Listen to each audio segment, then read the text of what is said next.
Stage 1. Stealth Jihad.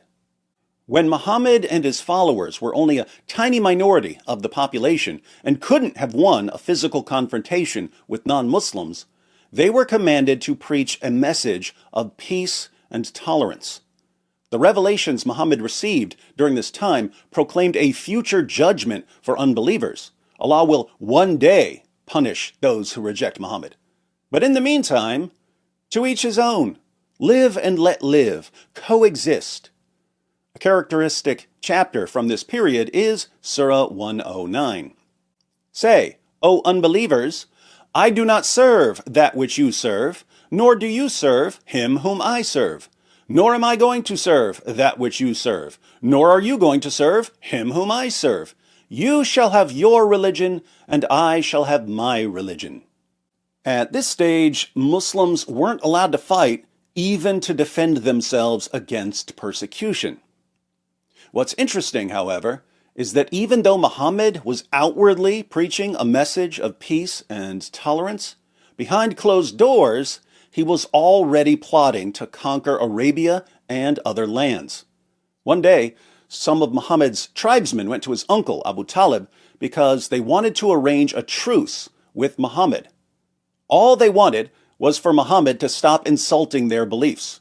Watch how Muhammad responds in the History of At-Tabari, Volume 6. Abu Talib sent for the messenger of God, and when he came in, he said, Nephew, here are the sheikhs and nobles of your tribe. They have asked for justice against you, that you should desist from reviling their gods, and they will leave you to your God. Uncle, he said, shall I not summon them to something which is better for them than their gods? What do you summon them to? He asked. He replied, I summon them to utter a saying through which the Arabs will submit to them, and they will rule over the non-Arabs. Abu Jahl said from among the gathering, What is it, by your father? We will give you it and 10 like it. He answered, that you should say, there is no deity but God. Think about this for a moment. Muhammad was walking around Mecca, calling for peace and tolerance.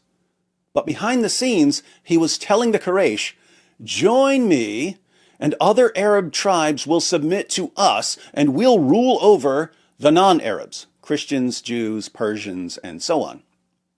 These other groups weren't attacking Muhammad at all, and yet he was already plotting to conquer them.